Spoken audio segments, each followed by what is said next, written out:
Good morning students. एक बार फिर आप सभी का जीव विज्ञान की ऑनलाइन कक्षा में स्वागत है।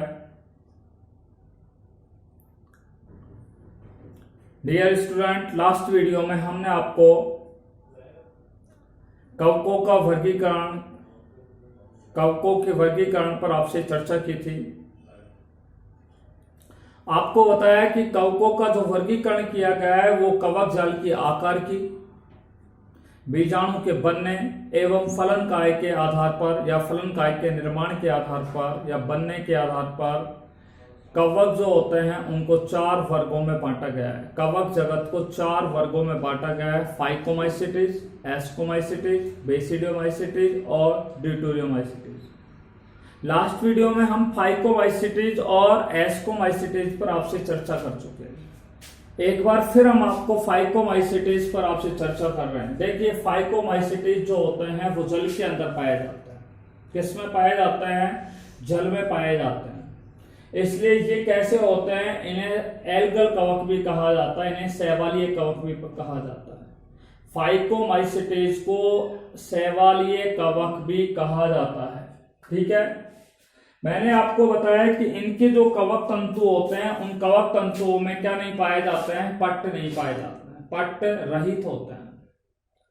इनके अंदर कवक जो होता है वो कैसा होता है? थैलस जो होता है, कवक का जो थैलस होता है वो संकोशिकी प्रकार का होता है। कवक का थैलस कौन से प्रकार का होता है? संकोशिकीय प्रकार का होता है। इनमें लैंगिक और अलैंगिक दोनों प्रकार का क्या पाया जाता है? जनन पाया जाता है। लैंगिक जनन जो होता है वो समयुग्मनजी और विषम युग्मनजी प्रकार का होता है, जबकि अलैंगिक जो जनन होता है वो किसके द्वारा होता है? मुख्य रूप से चल बीजाणुओं के द्वारा होता है। कभी कभार क्या है? अचल बीजाणुओं के द्वारा भी होता है। आपको हमने बताया कि फाइकोमाइसिटीज जो है उसे 3 उपवर्गों के अंदर बांटा गया। पहला मैंने आपको बताया आर्कीमाइसिटीज, दूसरा मैंने आपको बताया ओमाइसिटीज और तीसरा मैंने आपको बताया था जाइगोमाइसिटीज। आर्कीमाइसिटीज के बारे में मैंने बताया था कि इनके अंदर जो कवक जाल होता है उसका अभाव होता है। आर्कीमाइसिटीज में कवक जाल का अभाव होता है, जबकि जाइगोमाइसिटीज और ओमाइसिटीज के अंदर कवक जाल क्या है? पाए जाते हैं। आर्कीमाइसिटीज का मैंने आपको एग्जांपल दिया था सिनकाइट्रियम। सिनकाइट्रियम जो है वो किसका एग्जांपल है? आर्कीमाइसिटीज का एग्जांपल है। उसके बाद हमने आपको बताया था कि जो चल बीजाणु होते हैं, ओमाइसिटीज होते हैं, उनके अंदर ओ स्पोर का निर्माण होता है। ठीक है, और इसका एक एग्जांपल मैंने बताया था एल्बुबो। दूसरा मैंने आपको बताया था जाइगोमाइसिटीज। जाइगोमाइसिटीज जो होता है उसके अंदर मैंने आपको बताया कवक जाल क्या है? पाया जाता है, उपस्थित होता है। इनमें लैंगिक जनन संयुग्मन के द्वारा होता है, जिसके फलस्वरूप किसका निर्माण होता है? चल बीजाणुओं का निर्माण होता है। खासतौर से मैंने एग्जांपल आपको बताया था राइजोपस और म्यूकर। इसके बाद हमने आपसे बात की थी किसके बारे में? एस्कोमाइसिटीज के बारे में। देखिए, एस्कोमाइसिटीज जो होते हैं इनका आकार थैली के आकार का होता है, इसलिए इन्हें थैलीनुमा कवक भी कहा जाता है। इनका जो कवक तंतु होता है वो कैसा होता है? सेप्टेड होता है, यानी कि पट्टी युक्त कवक तंतु इनके अंदर क्या है? पाया जाता है। ठीक है, देखिए, इनमें लैंगिक जनन जो होता है वो पुंधानी और एस्कोगोनियम के द्वारा होता है। इनमें 8 एस्कस बीजाणुओं का निर्माण होता है। अनेक एस्कस बीजाणु मिलकर के एस्कोकार्प का क्या करते हैं? निर्माण करते हैं। देखिए, इनमें अलैंगिक जनन जो होता है वो बीजाणुओं के द्वारा होता है। इन बीजाणुओं को क्या कहा जाता है? कोनोडिया कहते हैं। या हम कह सकते हैं एस्कोमाइसिटीज के अंदर अलैंगिक जनन किसके द्वारा होता है? कोनोडिया के द्वारा होता है। एस्कोमाइसिटीज वर्ग को 2 उपवर्गों में बांटा गया है, यूएस्कोमाइसिटीज और हेमी एस्कोमाइसिटीज। यूएस्कोमाइसिटीज के बारे में मैंने आपको बताया कि इसके अंदर क्या है? कवक जाल क्या है? पाया जाता है। क्या पाया जाता है? कवक जाल, यानी कि इनके अंदर एस्कोकार्प और एस्कोजन दोनों पाए जाते हैं, जबकि हेमी एस्कोमाइसिटीज में एस्कोजन कवक तंतु और क्या है? एस्कोकार्प दोनों का क्या होता है? अभाव होता है। मैंने बताया यूएस्कोमाइसिटीज के अंदर पेरिथीसियम, एपिथीसियम और क्लिस्टोथीसियम, ये 3 प्रकार के इनके अंदर क्या पाए जाते हैं, एस्कोकार्प पाए जाते हैं। ठीक है, इनका एग्जाम्पल है मार्केला, और हेमी एस्कोमाइसिटीज का एग्जाम्पल है सैक्रोमाइसिटीज। देखिए आज जो हम चर्चा करने जा रहे हैं वो बेसिडियोमाइसिटीज और ड्यूटेरियोमाइसिटीज पर आपसे चर्चा करेंगे।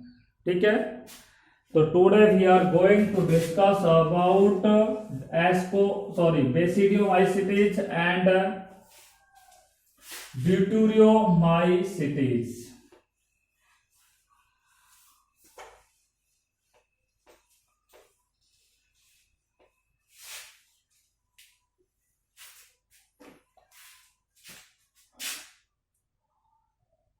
Lesson number 2, classification of animals. देखिए हम बात करते हैं, आज का हमारा टॉपिक है कवक जगत का हम वर्गीकरण पढ़ रहे थे, और आज हम पढ़ेंगे बेसिडियोमाइसिटीज प्लस आज हम पढ़ेंगे ड्यूटेरियोमाइसिटीज। हमने आपको बताया था कवक जगत को 4 वर्गों में बांटा गया है, जिनमें 2 वर्गों पर हम आपसे चर्चा कर चुके हैं, एस्कोमाइसिटीज और फाइकोमाइसिटीज पर। ठीक है, अब बात करते हैं बेसिडियोमाइसिटीज।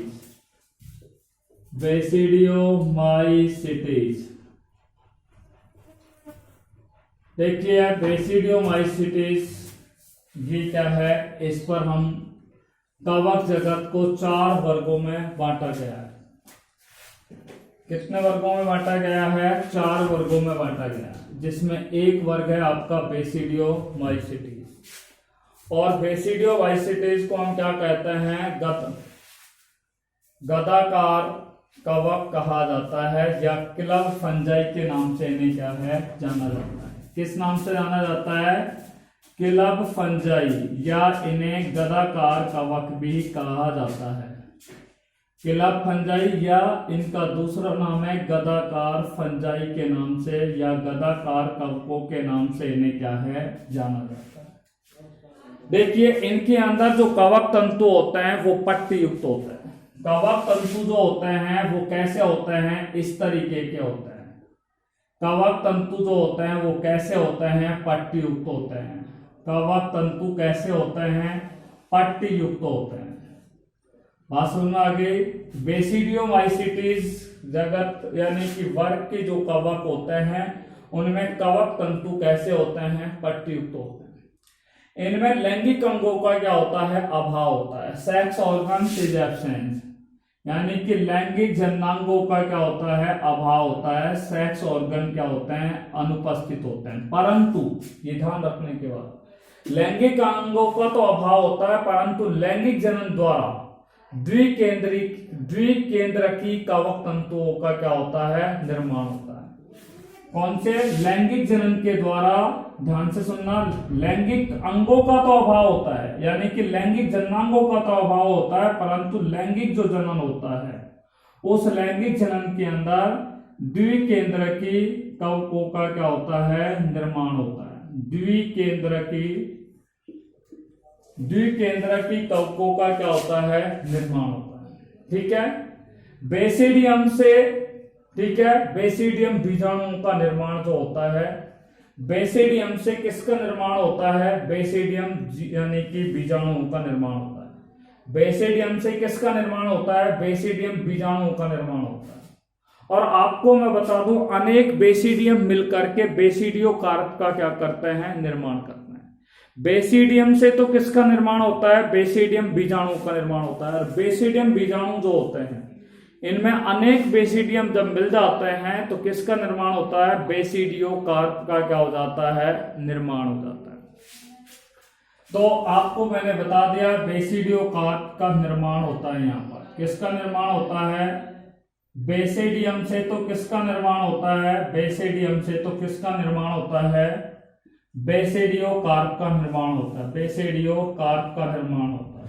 ठीक है, यहां हम कह सकते हैं बेसिडियम से पहले बेसिडियम स्पोर का निर्माण होता है, बेसिडियम स्पोर का निर्माण होता है या बेसिडियम बीजाणुओं का निर्माण होता है। और इन्हीं बेसिडियम बीजाणुओं से किसका निर्माण होता है? बेसिडियो कार्प का निर्माण होता है। क्लियर? देखिए अब हम बात करते हैं बेसिडियो माइसिटीज को दो उपवर्गों के अंदर क्या है बांटा गया है। कितने में बांटा गया है? दो उपवर्गों के अंदर बांटा गया है।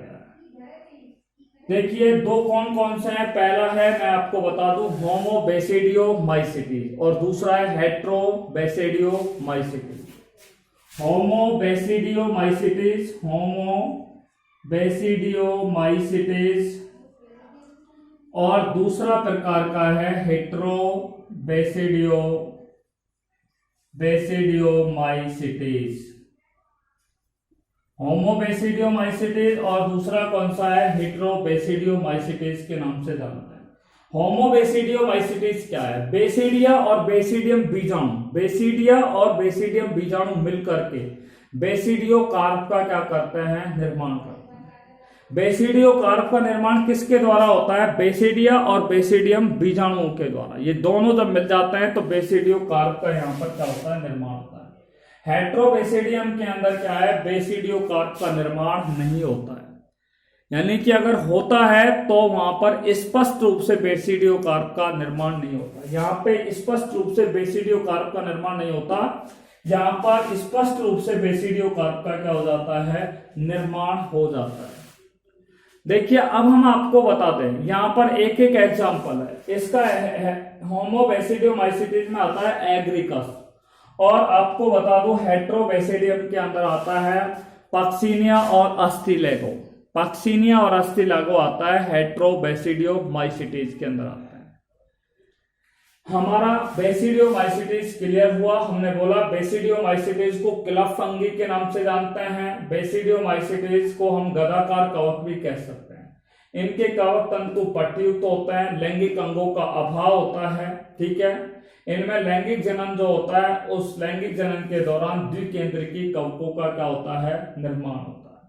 ठीक है, मैंने आपको बताया बेसिडियम से बेसिडियम बीजाणु का निर्माण होता है, बेसिडियम बीजाणुओं से बेसिडियो कार्प का निर्माण होता है। या हम कह सकते हैं अनेक बेसिडियम मिलकर के बेसिडियो कार्प का क्या करते हैं? निर्माण करते हैं। बेसिडियो माइसिटीज है वो दो उपवर्गों में क्या होता है? बटा हुआ होता है। कितने उपवर्गों में बटा होता है? दो उपवर्गों में, होमो बेसिडियो माइसिटीज और हेट्रो बेसिडियो माइसिटीज।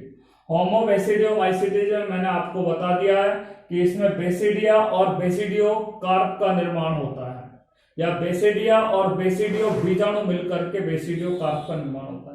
यानी कि यहाँ पर स्पष्ट रूप से बेसिडियो कार्प का निर्माण होता है, यहाँ पर स्पष्ट रूप से बेसिडियो कार्प का निर्माण नहीं होता है। अब हम अगला वर्ग पढ़ने जा रहे हैं कवकों का, और वो सबसे अंतिम कवक है ड्यूटेरियोमाइसिटीज। ड्यूटेरियोमाइसिटीज, इस पर हम आपसे बात कर रहे हैं। ड्यूटेरियोमाइसिटीज। देखिए ड्यूटेरियोमाइसिटीज कवक पर आपसे चर्चा करने जा रहे हैं। देखिए ड्यूटेरियोमाइसिटीज को अपूर्ण कवक भी कहा जाता है। क्या कहा जाता है? अपूर्ण कवक कहा जाता है। ठीक है, इसलिए deuteromycetes is known as a imperfect fungi. Imperfect fungi के नाम से इन्हें जाना जाता है।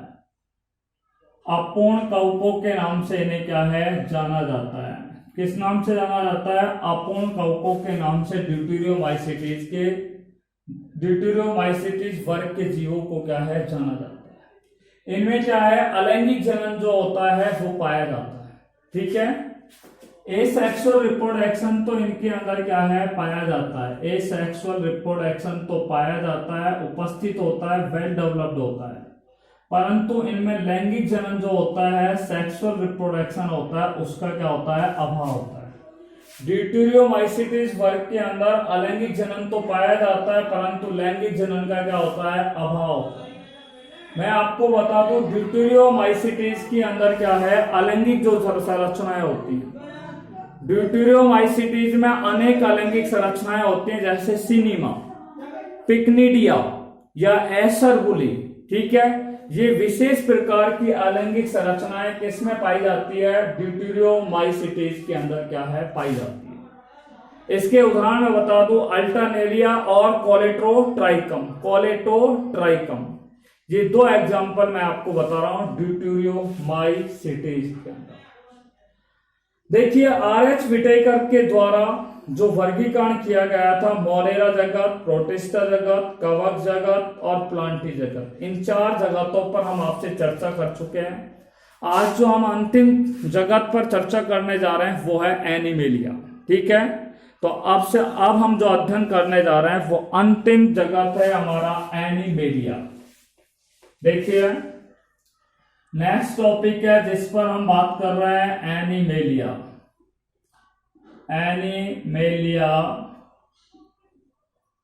एनिमेलिया किंगडम पर हम क्या कर रहे हैं? आपसे बात कर रहे हैं। देखिए, एनिमेलिया जगत के क्या क्या लक्षण होते हैं। एनिमेलिया जगत के अंदर मुख्य रूप से बहुकोशिकीय जीव आते हैं। ऐसे जीव जिनका शरीर बहुत सारी कोशिकाओं से मिलकर के बना होता है। यानी कि ये जीव कैसे होते हैं? एनिमेलिया जगत के जीव कैसे होते हैं? बहुकोशिकीय होते हैं, मल्टी सेलुलर ऑर्गेनिज्म होते हैं। और बहुकोशिकीय जो जीव होते हैं उनमें मुख्य रूप से यूकैरियोटिक प्रकार की क्या पाई जाती है? कोशिका पाई जाती है।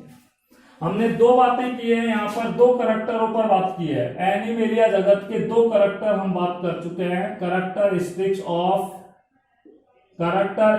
ऑफ एनिमेलिया किंगडम,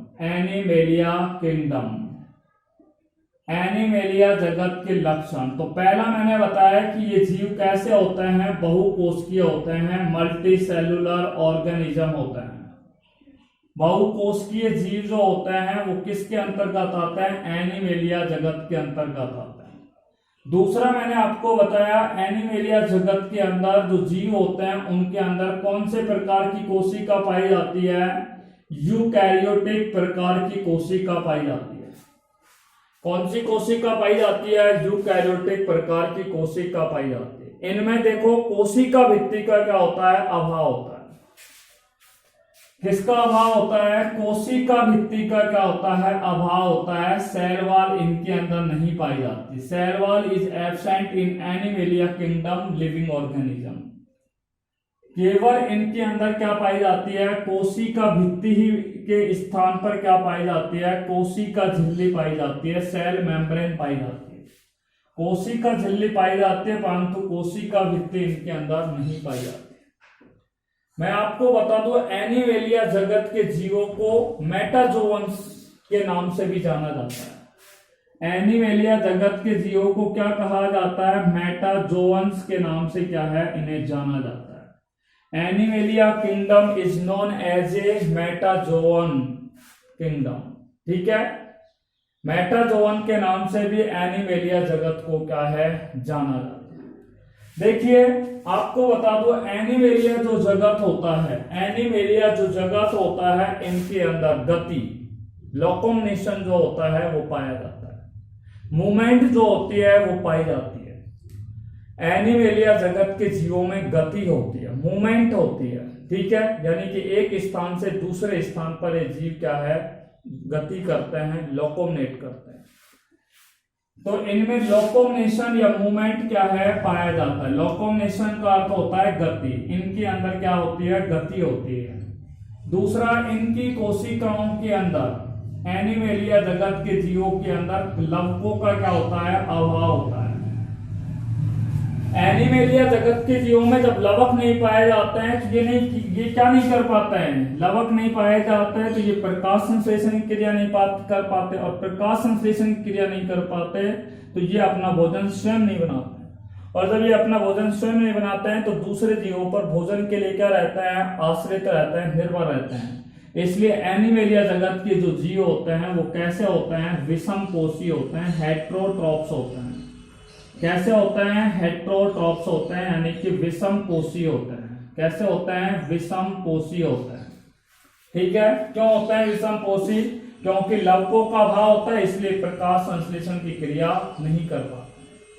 आपको मैं बता दूं, एनिमेलिया जगत के जो जीव होते हैं वो उनमें पोषण प्राणी संभोजी प्रकार का पाया जाता है। पोषण कौन से प्रकार का पाया जाता है? प्राणी समभोजी प्रकार का पाया जाता है, होलोजोइक प्रकार का न्यूट्रिशन पाया जाता है। और होलोजोइक में आपको पहले बता चुका है कि ऐसे जीव जो भोज्य पदार्थ के रूप में ठोस पदार्थों को निगल करके ग्रहण करते हैं, जो ठोस पदार्थों को निगल करके ग्रहण करते हैं वो क्या कहलाते हैं? प्राणी समभोजी जीव कहलाते हैं। ठीक है, कौन से जीव कहलाते हैं? प्राणी समभोजी जीव इन्हें कहा जाता है। देखिए एनिमेलिया जगत के जो जीव होते हैं, ठीक है, इनको हम अगर पारिस्थितिकी के आधार पर अगर बात करें तो एनिमेलिया जगत के जो जीव होते हैं वो पारिस्थितिकी के अनुसार कैसे होते हैं? उपभोक्ता होते हैं, कंज्यूमर होते हैं। एनिमेलिया जगत के जीव कैसे होते हैं? कंज्यूमर होते हैं। कंज्यूमर का मतलब ये उपभोग करने वाले होते हैं, यानी कि ये उपभोक्ता होते हैं। और उपभोक्ता तीन होते हैं, प्राथमिक उपभोक्ता, द्वितीयक उपभोक्ता और सर्वोच्च उपभोक्ता। ठीक है, उसके बाद आता है अपघटक भी होते हैं, डिकम्पोजर्स इनको बोला जाता है। तो इस जगत के अंतर्गत जो पारिस्थितिक तंत्र होता है, यानी कि एनिमेलिया जगत के जो जीव होते हैं वो पारिस्थितिकी के अनुसार कैसे होते हैं? उपभोक्ता होते हैं। देखिए निम्न श्रेणी के जो, ध्यान से सुनना, निम्न श्रेणी के जो एनिमेलिया जगत के जीव होते हैं, निम्न श्रेणी के एनिमेलिया जगत के जीव होते हैं, उनमें क्या है? लैंगिक जनन नहीं पाया जाता। अगर उन निम्न श्रेणी के जीवों को छोड़ दिया जाए तो बाकी सभी के अंदर कौन सा जनन पाया जाता है? लैंगिक जनन पाया जाता है। हम कह सकते हैं sexual reproduction is found in Animalia kingdom. लैंगिक जनन जो होता है वो किस में पाया जाता है? एनिमेलिया किंगडम के जीवों के अंदर क्या है? पाया जाता है। बात समझ में आ गई? तो इनके अंदर क्या पाया जाता है? लैंगिक जनन इनके अंदर क्या है? पाया जाता है। दूसरी बात है, इन जंतुओं के अंदर क्या पाई जाती है? मांसपेशियां पाई जाती है। और मांसपेशियां पाई जाने के कारण इनके शरीर में क्या होता है? संकुचन और कौन सी अवस्था आती है? विश्रांति की क्षमता इनके अंदर पाई जाती है। इन जंतुओं के शरीर में मांसपेशियां पाई जाती है, मांसपेशियों में संकुचन और क्या होता है? कॉन्ट्रैक्शन और रिलैक्शन की क्रिया पाई जाती है। ठीक है, तो कॉन्ट्रैक्शन और रिलैक्शन की जो क्रिया होती है, संकुचन और विस्तरण या संकुचन और विश्रांति की अवस्था इनके अंदर क्या है? पाई जाती है। कुछ जीव ऐसे भी होते हैं एनिमेलिया जगत के अंदर जो परिजीवी के रूप में रहते हैं, यानी कि जो दूसरे जीवों के शरीर के अंदर रहते हैं, जैसे टेप वर्म है या राउंड वर्म है, गोल कृमि होती है, या टेप वर्म होता है जिसको फीता कृमि के नाम से जाना जाता है। ये दोनों जीव कैसे होते हैं? परजीवी होते हैं। तो कुछ जीव परजीवी होते हैं, कुछ जीव कैसे होते हैं? विषमपोषी प्रकार के होते हैं।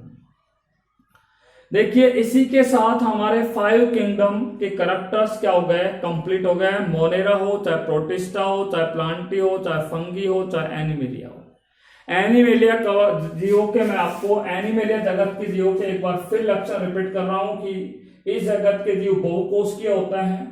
इनके अंदर क्या है? यूकैरियोटिक प्रकार की कोशिका पाई जाती है। कोशिका भित्ति का अभाव होता है। इनमें कोशिका भित्ति के स्थान पर कोशिका झिल्ली पाई जाती है। इनमें गति जो है वो पाई जाती है। इनमें लवक जो होते हैं वो नहीं पाए जाते हैं। प्लास्टिड इज एब्सेंट, लवक नहीं पाए जाते हैं। तो एनिमेलिया जगत के जीवों में प्रकाश संश्लेषण की क्रिया नहीं होती है, और प्रकाश संश्लेषण की क्रिया नहीं होती है तो ये अपना भोजन स्वयं नहीं बनाते हैं। इसलिए पोषण की दृष्टि से एनिमेलिया जगत के जीव कैसे होते हैं? विषमपोषी होते हैं। और सबसे अंत में मैंने बताया कि इनके अंदर निम्न श्रेणी के जीवों को छोड़ दिया जाए तो सभी जीवों में कौन सा जनन पाया जाता है? लैंगिक जनन पाया जाता है। इन जंतुओं के अंदर क्या है? मांसपेशियां पाई जाती है, और मांसपेशियों में संकुचन और विश्रांत होने की क्षमता क्या है? पाई जाती है। ठीक है, इसी के साथ एनिमेलिया किंगडम हमारा क्या हुआ? समाप्त हुआ। अब हम बात करते हैं भैया जो 5 किंगडम जो पद्धति दी गई है, 5 किंगडम क्लासिफिकेशन जो सिस्टम दिया गया है, उसकी हम डिमेरिट्स पर आपसे बात करते हैं कि उस 5 जगत वर्गीकरण जो है उसमें क्या क्या कमी रह गई है। ठीक है, तो उस पर हम बात करते हैं। 5 जगत की कमियां, ठीक है, पंचजगत वर्गीकरण पद्धति की कमियों पर हम आपसे बात कर रहे हैं। पंचजगत वर्गीकरण की कमियां, demerits of 5 किंगडम पंच जगत की कमियां, पंच जगत वर्गीकरण की कमियां, ठीक है, या डिसएडवांटेज ऑफ 5 किंगडम, ठीक है। तो पंच जगत की क्या कमियां रह गई है, उन पंच जगत की कमियों पर आपसे चर्चा कर रहे हैं। पहली बात आपने देखा, वॉलेरा के अंदर बैक्टीरिया को रख दिया है, प्रोटिस्टा के अंदर प्रोटोजोवन जीव आ गए, प्लांटिक के अंदर पेड़ पौधे आ गए, फंगी के अंदर कवक आ गए, एनिमेलिया के अंदर जंतु आ गए। परंतु आपने देखा कि यहां पर किसी ने भी वायरस को कोई ध्यान नहीं रखा है। इसलिए सबसे पहली कमी ये रही हो गई कि वायरसों को कोई निश्चित स्थान नहीं दिया गया। इस 5 जगत वर्गीकरण के अंदर वायरसों को कोई निश्चित स्थान नहीं दिया गया है, ठीक है। There is no proper place for virus in this classification. इस वर्गीकरण में वायरसों को कोई निश्चित स्थान प्रदान नहीं किया गया। तो नंबर 1 है कि वायरसों को कोई निश्चित स्थान नहीं दिया गया है। नंबर पहली कमी यह है इस 5 जगत वर्गीकरण की। दूसरी बात है, प्रोटिस्टा जगत है उसमें क्या है, विविधतापूर्ण है, ठीक है। विविधतापूर्ण क्यों है, क्योंकि उसको 4-5 समूह में बांट दिया है। यूग्लिनोइड भी आ गए हैं, डायनोफ्लेजिलेट भी आ गए हैं, क्राइसोफाइटा भी आ गया है, आपके क्या है, प्रोटोजोआ भी आ गया है। फिर प्रोटोजोआ को भी कई भागों में बांटा गया है। अमीबीय प्रोटोजोआ है, कसाबिकीय प्रोटोजोआ है, पक्षाम्बी प्रोटोजोआ है और स्पोरोजोआ प्रोटोजोआ है। इसलिए प्रोटिस्टा जगत में क्या है, जैव विविधता पूर्ण रूप से पाई जाती है। जब इतने सारे जीवों को प्रोटिस्टा में रख दिया तो फिर वर्गीकरण करने का क्या औचित्य रह गया, आप मुझे बताइए। इसलिए ये 5 जगत वर्गीकरण की सबसे दूसरी महत्वपूर्ण कमी है कि इन्होंने प्रोटिस्टा जगत को क्या है, विविधतापूर्ण बना दिया है, ठीक है। तो प्रोटिस्टा जगत का विविधतापूर्ण होना, ठीक है, ये दूसरी कमी है। प्रोटिस्टा जगत का कैसा होना, प्रोटिस्टा जगत का विविधतापूर्ण होना, ठीक है, विविधतापूर्ण होना, ये दूसरी इंपॉर्टेंट कमी है इस 5 जगत वर्गीकरण की। तीसरी कमी पर हम आपसे चर्चा करने जा रहे हैं, वो ध्यान से सुनना। इनमें एक कोष की जो शैवाल है उनको अलग रखा गया है, एक कोष के शैवालों को अलग रखा गया है, बहुकोषीय शैवालों को क्या है, अलग रखा गया है, ठीक है। तो यहां पर एक कोशिकीय शैवालों को क्या कर रखा गया है, एक कोशिकीय शैवालों को अलग रखा गया है। एक कोशिकीय शैवालों को क्या किया गया है, अलग रखा गया है, अलग रखा गया है, ठीक है। ये तीसरी मेनली कमी हो गई 5 जगत वर्गीकरण की। अब चौथा करैक्टर मैं आपको कमी बता रहा हूं, जो मिलते जुलते गुण वाले जीव होते हैं, ठीक है, उनको भी क्या है, उन जीवों को भी क्या रखा गया है, दूर रखा गया है। जबकि अगर मिलते जुलते जो है, समान जीव है, लगभग समानता रखने वाले जीव है, उनको तो एक ही जगत के अंदर रखना चाहिए। फिर भी इस वर्गीकरण में क्या है कि जो मिलते जुलते गुण वाले जो जीव हैं उन जीवों को भी क्या है, अलग अलग वर्गों के अंदर, ठीक है, अलग अलग जगतों के अंदर उनको क्या है, रखा गया है। इसलिए मिलते जुलते गुण वाले जीवों को क्या रखा गया है, दूर रखा गया है। ये 4 महत्वपूर्ण कमियां हैं किसकी, 5 जगत वर्गीकरण की। आपसे पूछा जाए कि 5 जगत वर्गीकरण की क्या कमी है, तो पहली कमी है कि इस वर्गीकरण में वायरसों को कोई निश्चित स्थान नहीं दिया गया है। दूसरी कमी है, प्रोटिस्टा जगत के जीवों में विविधता पाई जाती है। एक कोष के शैवालों को अलग रखा गया है और समान लक्षण रखने वाले जीवों को भी क्या है, अलग अलग रखा गया है। ये 4 क्या है, 5 जगत वर्गीकरण की सबसे महत्वपूर्ण क्या है, कमियां। अब हम बात करते हैं कि 5 जगत वर्गीकरण की क्या है भैया, उपयोगिता है।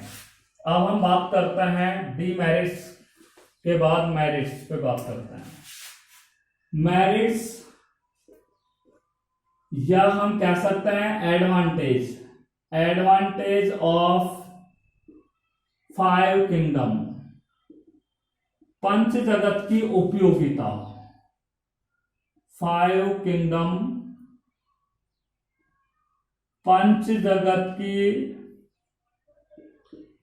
या 5 जगत वर्गीकरण के उपयोगिता। 5 जगत वर्गीकरण की क्या उपयोगिता है उस पर हम आपसे बात कर रहे हैं। पहली उपयोगिता ध्यान से सुनिएगा। देखिए पहली तो क्या है, ये जो वर्गीकरण किया गया है इसके अंदर जैव संगठन बायो ऑर्गेनाइजेशन और दूसरी है पोषण की विधियां। ठीक है, ये वर्गीकरण जो किया गया है वो जीवों के संगठन और किस पर किया गया है, पोषण विधि पर क्या है, आधारित है। यह वर्गीकरण किस पर आधारित है, जीव जैव संगठन पर और पोषण की विधियों पर आधारित है। इसलिए ये विकास के क्रम को क्या करता है, प्रदर्शित करता है। किसको प्रदर्शित करता है, विकास के क्रम को प्रदर्शित करता है। इसलिए ये महत्वपूर्ण है कि विकास को, इवोल्यूशन को क्या कर रहा है, प्रदर्शित कर रहा है। दूसरी बात है, इस जगत के अंदर प्रोकैरियोटिक कोशिका वाले जो जंतु हैं, प्रोकैरियोटिक कोशिका वाले जंतुओं को अलग से किस में रखा गया है, मोनेरा जगत में रखा गया है। इस वर्गीकरण में, कौन से वर्गीकरण में, 5 जगत वर्गीकरण में प्रोकैरियोटिक कोशिका वाले जंतुओं को अलग से किस में रखा गया है, मोनेरा जगत के अंदर रखा गया। तीसरा मैं आपको बता दूं, इस जगत के अंदर एक कोशिकीय और बहुकोशिकीय जो जीव होते हैं, एक कोशिकीय और बहुकोशिकीय जीवों को भी क्या है, अलग अलग रखा गया है। एक कोशिकीय और बहुकोशिकीय दोनों जीवों को क्या किया गया, अलग अलग रखा गया। देखिए इस वर्गीकरण में जो कवक होते हैं उनको भी क्या है, अलग रखा गया है। क्यों रखा गया है, क्योंकि कवक जो होते हैं वो पोषण की दृष्टि से कैसे होते हैं, भिन्न होते हैं। और जीव तो क्या है, स्वपोषी भी होते हैं, परपोषी होते हैं, एक टोटली परपोषी होते हैं। ठीक है, इसलिए पोषण की दृष्टि से क्या है, अलग है। इसलिए कवकों को क्या है, इस वर्गीकरण में क्या है, अलग जगत, क्या है, अलग जगत में रखा गया है। सबसे अंत में बात कर रहा हूं कि इस 5 जगत वर्गीकरण में प्रकाश संश्लेषी और अप्रकाश संश्लेषी, प्रकाश संश्लेषी और अप्रकाश संश्लेषी जीवों को अलग से स्थान दिया गया है। प्रकाश संश्लेषी और अप्रकाश संश्लेषी जीवों को अलग से स्थान जो दिया गया है वो 5 जगत वर्गीकरण के अंदर दिया गया है। तो एक बार मैं आपको बता रहा हूं 5 जगत वर्गीकरण की उपयोगिता, क्या क्या उपयोगिता है। पहले मैंने बता दी कि इस वर्गीकरण में, कौन से, 5 जगत वर्गीकरण में प्रोकैरियोटिक कोशिका रखने वाले जंतुओं को मोनेरा जगत में रखा है, नंबर 1 बात। नंबर 2 कि एक कोशिकीय और बहुकोशिकीय जीवों को भी क्या है, अलग अलग रखा गया है। ये दूसरी क्या है, उपयोगिता बता रहा हूं, दूसरा लाभ है यहां पर। तीसरी मैंने बताया कि 5 जगत वर्गीकरण में जो कवक है, ठीक है, उनको अलग जगत में रखा गया है क्योंकि इन्हें पोषण की दृष्टि से क्या है, ये जंतु, ये जीव कैसे होते हैं, भिन्न होते हैं। चौथा मैंने आपको बताया कि प्रकाश संश्लेषी और अप्रकाश संश्लेषी जीवों को भी क्या है, अलग अलग रखा गया है।